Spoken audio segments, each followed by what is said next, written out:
Setelah kamu mu'alaf nanti berikrar kalimat syahadat, tidak usah menjelekkan agamamu yang lalu. Cukup kau menjadi seorang muslim yang baik, kau menunjukkan perilaku yang baik, itu cukup baik kita untuk menunjukkan bahwa kita bukan agama yang suka menjelek-jelekan agama orang lain. Amin amin ya rabbal alamin. Demikian munajat doa bersama, mudah-mudahan niat hajat kita dikabulkan oleh Allah Subhanahu wa taala. Selanjutnya mari kita ikuti bersama prosesi ikrar syahadat. Monggo Mas Martin lagi.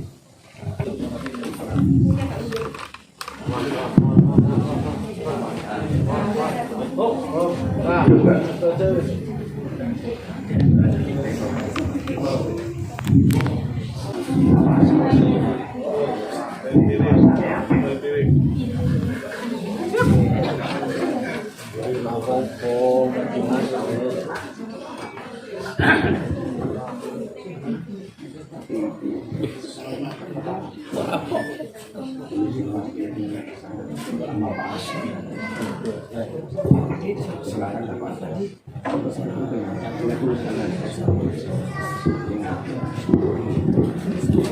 Assalamualaikum warahmatullahi wabarakatuh. Alhamdulillah wassalatu wassalamu ala rasulillah sayyidina wa maulana Muhammadin abdillah mabadu dan kiram. Bapak Ibu jamaah majelis malam Jumat yang insyaallah diberkahi Allah, pada malam hari ini kita ikut menjadi saksi bersama-sama atas niat tulus saudara kita Mas Martin yang insyaallah sebentar lagi akan ikrar syahadat. Namun sebelumnya, walaupun sudah dewasa di atas 17 tahun, mudah-mudahan tidak boleh ada yang dipaksa atau terpaksa. Apakah mau ikrar syahadat ini ada yang memaksa? Tidak ada yang memaksa ya, atas kemauan sendiri ya, atas kemauan diri. Jadi nanti kalau ada di kemudian hari saya sebagai penanggung jawab dituntun di pengadilan, sudah disaksikan bersama-sama bahwa Mas Martin ini ikrar syahadat memeluk agama Islam karena kemauan sendiri. Sudah mencoba syahadat, sudah bisa ya. Bismillahirrahmanirrahim. Bismillahirrahmanirrahim. Asyhadu alla ilaha illallah wa asyhadu anna sayyidana Muhammad Rasulullah. Allahu Akbar. Allahu Akbar. Kita pada bersama. Allahumma sholli alaihi. Itu sambil ditulis kamu sini. Bapak Ibu yang saya hormati, perlu kami informasikan setelah kita mendengar ikrar syahadat, perlu ada beberapa hal yang saya sampaikan kepada Mas Martin dan kepada jamaah sekalian. Yang pertama, perlu diketahui bahwa Mas Martin ini ibaratnya adalah orang yang baru terlahir kembali. Orang duwe dosa, tapi orang duwe dosane urusan hablum minallah, nggih. Jadi nek duwe utang koperasi tetap bayar ya. Nek duwe utang nang bank tetap bayar. Padha karo wong bar poso. Iya. Wong bar poso niku dosane dilebur, ora duwe dosa, urusane karo Gusti Allah. Nek karo wong liya ya kudu njaluk ngapura. Nah, sama halnya dengan mu'alaf ini, dosa kepada Gusti Allah ora ono babas blas, tetapi urusan hablum minanas tetap berlaku. Tidak dalam ya tetap tidak dalam, tiket ya tetap tiket. Itulah pengertian terlahir kembali orang duwe dosa. Itu yang pertama. Yang kedua, setelah ini kamu belajar menjadi orang Islam sakisone mulai dari nol. Kalau bisanya bismillah, ya wis bismillah. Apa-apa bismillah. Salat bismillahirrahmanirrahim, Allahu Akbar. Fatihah kurang hafal, ya bismillahirrahmanirrahim, bismillahirrahmanirrahim sampai ngikuti kegiatan imam. Nanti kalau ada waktu belajar di sini. Nah, tadi yang baca tahlil itu mu'alaf. Kok bisa sudah lancar? Karena mau belajar. Nah, pada dadang dinding dudung itu juga mualaf. Itu yang setiap maghrib sama setiap subuh tadarus di sini. Nah belakangnya jaket hitam itu juga mualaf di sini. Itu juga belajar di sini. Nah Mas Denny ini juga mualaf. Dulu agamanya Buddha atau Buddha. Nanti sebentar lagi insya Allah ada lagi agama Hindu namanya Mas Lama. Nah ini mualaf. Ini mualaf ini sudah bisa jadi imam, sudah bisa jadi imam. Dulu yang mengislamkan Pak Azhar Kombo melalui Pak Azhar Kombo Gusmus malah ya, melalui Gusmus kemudian ikut dibina oleh Pak Azhar Kombo. Kalau Madin ini di Jakarta Mas ya, di Jakarta ya, di Jakarta ya. Itulah ada banyak teman, jadi nggak usah khawatir, nggak usah ragu, nanti ada waktu belajar ke sini. Di sini banyak santri sepuh yang belajar ngaji mulai dari ikro. Jangan khawatir, sing Islam dari lahir orang iso maca Quran oke. Jadi aku isin maca Quran jilid 1. Lha wong sing Islam tuwek-tuwek ngene iki maca ngaji ora iso oke, jadi ora saudi. Biasanya sing komandan di sini banyak yang hadir.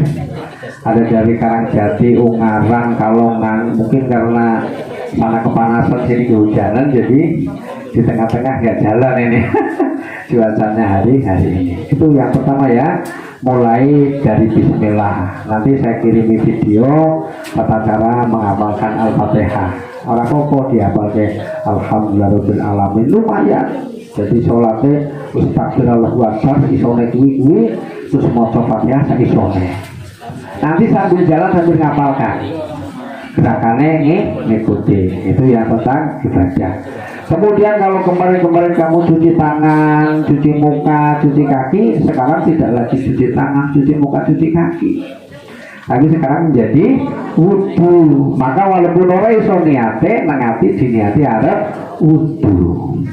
Kalau mungkin kemarin kamu senam, ada peregangan tangan, ada pelemasan tangan gitu kan, ada pernapasan ke bawah, diniati sholat. Ya, jadi gerakannya sholat sudah bisa. Jadi itu tinggal kita niati sesuai dengan agama kita, ya. Itu yang kedua. Yang ketiga tidak kalah pentingnya, ya. Ini yang penting sekali, yang di media sosial lagi rame. Apapun cerita baik buruknya agamamu yang lalu, nggak usah dijelek-jelekan. Nah ini yang penting, ya. Nggak usah menjelek-jelekan agama masa lalu. Ini yang bikin ribut di media. Ada orang ngaku, dulu saya ustadz, dulu saya guru ngaji, gara-gara umroh saya murtad. Wah, ngakunya ustadz, ngakunya guru ngaji, dicek ikro ora iso. Nah, kan namanya hanya untuk mencari kambing hitam, hanya untuk menjual diri di media sosial. Jadi nggak usah ngomong saya dulu pendeta, saya dulu apa satunya lagi pastor, saya dulu pinang gitulah mungkin gitu. Nggak usah ngomong gitu. Dulu agama saya masa lalu, sekarang kita belajar agama Islam, ora usah ngelek-elek agama liya. Jenengan berbuat baik sesuai dengan agama panjenengan itu sudah top markotop. Orang perlu ngelek-elek, yang penting awdw berbuat baik sesuai dengan agama kita. Memang mungkin ada yang pernah jadi ustadz, jadi murtad juga ada. Bang Didin Saifudin Ibrahim, memang rekam jejaknya dia pernah menjadi ustadz karena kebutuhan ekonomi yang begitu hebat. Dia berpindah keyakinan. Tetapi bukan berarti orang-orang lain ternyata yang ngaku anaknya Mama Dede, saya telusuri rekam jejak media sosialnya, bukan anaknya, hanya mirip saja, tapi kemudian ngaku-ngaku anaknya Mama Dede. Ini contohnya seperti itu. Ada juga yang mengaku dulu saya suka bakar gereja, dulu saya bakar ini, kemudian sekarang saya mu'alaf, kemudian sekarang saya murtad. Karena ternyata gereja yang saya bakar menuntun saya kembali kepada agama mereka. Ditanya gereja di sing kok bakar, ora iso nyebut. tidak bisanya nyebut. Jadi nggak usah menjelekkan agama orang lain, juga tidak usah memutarbalikkan fakta. Yang penting jenengan cukup berbuat sesuai dengan kemampuan masing-masing. Masalah kemampuan nanti bisa ditata, nanti bisa belajar. Mungkin mau ke kantor ketemu saya silakan. Mau di sini tiap malam Jumat ada kayak gini. Biasanya kegiatannya ini kemudian jadi tiap malam Jumat itu mulai jam 17 kita ada semaan Al-Quran. Sing ora iso ngaji ya ngrungokno, ya pura-pura ngaji lah ya. Kemudian setelah maghrib, mohon maaf ini santai sambil serius tapi santai. Begitu maghrib, sing poso disiapkan buka, sing ora poso yo pura-pura melu buka, ada masalah. Kemudian setelah kumandang adzan maghrib, karena kita bertetangga dengan masjid, kita sholat di masjid, kecuali terjadi hujan yang begitu besar, kita sholat di sini. Setelah sholat di masjid, kita kembali ke sini, ya makan besar seadanya. Tadi ada yang bawa nasi gudeg, itu ya, gudeg itu bagus ya, gudeg. Ada yang bawa kerupuk, ada yang bawa, ada masalah dari kita untuk kita. Kemudian memanfaatkan jeda waktu yang ada. Kalau kamu hadir dari maghrib sampai isya, bisa belajar Iqra, bisa belajar sholat dulu. Makhluk itu tuh yang namanya Andi tuh itu ya belajar sholat di sini, belajar sholat ya Mas ya. Sekarang sudah bisa sholat, alhamdulillah, belajar sholat. Nah nanti kalau mungkin waktu malam Jumat kok oke uang orang konsen, janjian. Nanti kalau di sini ada Mas Reza, ada Mas Firman, ada Mas Muklis ya. Yang stand di sini Mas Muklis itu nanti bisa ngajari sholat, ngajari Iqra dan lain sebagainya. Itu ada Mas Fathur juga. Ini banyak ustadz ini, hampir kebanjiran ustadz. Alhamdulillah. Jadi nanti belajar sambil jalan. Kok kalau malam Jumat mungkin ribet, cari malam yang lain. Yang penting kamu WA dulu, SMS. Kalau nanti abah tidak ada orang-orang yang di sini yang siap membimbing, mau belajar Iqra, mau belajar Quran, mau belajar tata cara sholat dan lain sebagainya. Nah, kegiatan kita di sini, kalau Bapak Ibu yang baru datang mau hadir rutin, monggo. Biasanya kita setelah doa bersama, kita buka forum tanya jawab fikih kehidupan. Apa itu fikih kehidupan? Masalah syariat sing kadang nggak dibahas di sekolah. Misalnya jenengan pernah tugas di Medan, misalnya loh ya, pernah tugas di Ambon, biar tahu mangan warung orang bayar. Ini caranya bayar utang, ayo. Kan itu repot nih kok. Jenengan utang sego sepiring nang Sumatera, arep bayar rono numpak pesawatnya piro? Iya. Pulak balik, waduh sego sepiring nanti tumpak pesawatnya bisa nanya juta dan lain sebagainya. Kita diskusikan di sini bicaranya. Jangan mungkin salah kalau sopo atau duit sopo. Kalau yang mungkin bisa dibahas secara forum, kita tanyakan di forum. Tapi kalau sifatnya mungkin rahasia, ya nanti minimal 6 mata, ya minimal 6 mata. Kalau cewek atau ibu-ibu, ya saya didampingi oleh pacar saya. Loh ini masih muda saya, baru 20 tahun masalahnya ya. Bahaya kalau 4 mata, jadi harus ada yang mendampingi. Kalau sifat pertanyaannya, sifat konsultasinya bersifat rahasia yang tidak boleh atau tidak mau diketahui oleh orang lain. Monggo, selamat datang Mas Edi. Itu menyangkut hal-hal yang perlu kami informasikan, perlu kami sampaikan. Intinya Mas Martin tidak sendiri. Banyak teman-teman di sini yang alhamdulillah prosesi mualaf di sini sudah 27. Ini yang ke-27 mualaf yang kita prosesi di Yayasan Rusefah Sabilul Hasanah. Bapak Ibu yang saya hormati, yang paling terakhir perlu kita ketahui bahwa hidayah adalah rahasia Allah Subhanahu wa Ta'ala. Tidak jaminan kita yang seorang muslim anaknya pasti muslim. Tidak jaminan orang tuanya mungkin kafir, anaknya pasti kafir. Seperti digambarkan dalam beberapa kisah Al-Quran. Ada kisah Nabi Nuh alaihissalam, ada kisah Nabi Ibrahim alaihissalam, ada kisah Nabi Lut alaihissalam, bahkan ada kisah Nabiullah Muhammad SAW dengan paman-paman beliau. Maka hidayah adalah merupakan rahasia dari Allah Subhanahu wa Ta'ala. Dalam Al-Quran surat Al-Qasas ayat 52 Allah menegaskan, wahai Muhammad, bukanlah engkau yang menentukan atau memberikan hidayah kepada siapa yang engkau kehendaki atau siapa yang engkau sayangi, tetapi akulah, kata Allah, yang memberikan hidayah kepada siapa saja yang aku kehendaki. Oleh karena ini marilah kita selalu menjaga hidayah kita, terutama Martin, agar kita selalu berada dalam jalan Allah Subhanahu wa Ta'ala dengan cara selalu mengerjakan perintah-perintahnya dan meninggalkan larangan-larangannya.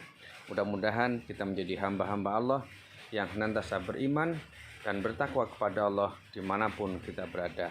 Ittaqillaha haitsu ma kunta. Bertakwalah kita kepada Allah kapanpun dan dimanapun kita berada. Inilah rahasia dasarnya hidayah, adalah rahasia dari Allah Subhanahu wa Ta'ala. Ada yang ditanyakan?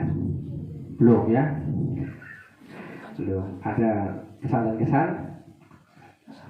Mana? Artinya? Sampaikan apa aja lah ya. Apa perasaanmu lah kira-kira setelah syahadat tadi?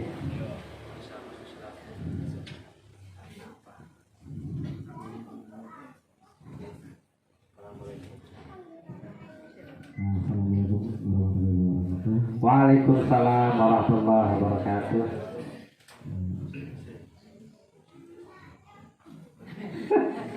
Biasa, memang masih anyar nih ngono ya. Apa-apa nih masih anyar ya loh, ngono. Ya nanti lain kali lah ya. Next time aja. Yang penting punya kelemik udah luar biasa. Luar biasa. Yang jelas, insya Allah tulus ikhlas. Mudah-mudahan nanti mengamalkan syahada Islam dengan sebaik-baiknya.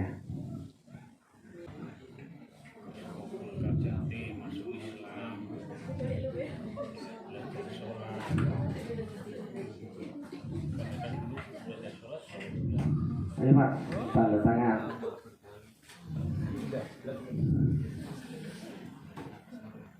Nanti ini dibantu di kantor ya.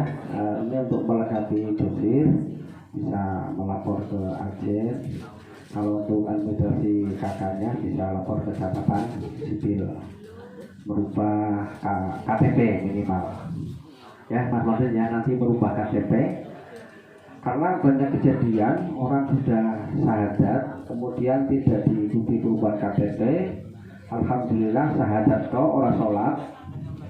Jadi jamaahnya bingung, ini Islam apa agama semula gitu kan. Nang ada semula ya ora teko, nang masjid ya ora tahu ketok. Nah, sekarang dilalai meninggal dunia. Rumahnya kira-kira sekitar 500 meter dari sini kalau jalan kompas tapi lurus ke arah sana. Ini kejadian nyata sekitar 4 tahunan yang lalu lah. Sekitar ya lampu terang itulah atasnya. Udah syahadat orang ganti KTP, orang tahu masjid, iya orang tahu nang agama semula. Begitu meninggal, tetangganya bingung. Ini dikubur secara apa? Habis bakar apa nih? Akhirnya tuh susah. Makanya jadi harus jelas ya. Nanti harus ke masjid. Orang ketang minimal setahun 2 kali jadilah. Ya. Tahu setahun 2 kali? Sholat Idul Fitri, Idul Adha. Ya syukur-syukur ditambah seminggu sekali. Sholat Jumat. Ya syukur-syukur nanti ditambah setiap hari sekali. Minimal maghrib ketok gitu ya. Syukur-syukur maghrib yo, isya yo, duhur, asar kantor ya. Subuh juga tidak ketinggalan. Itu sedikit pesan untuk Mas Martin dan untuk kita semua. Selanjutnya penyerahan piagam atau surat penyertaan pindah agama ya untuk pengurusan. Mau yang mau dipotong mungkin? Mau dipotong? Wah.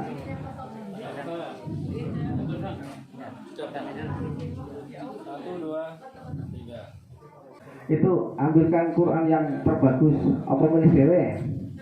Ini Quran ini wanyar-wanyar, oke? Ambil, carikan buku tuntunan sholat 1, Quran yang bagus 1. Pak Edi, ada yang mau diserahkan?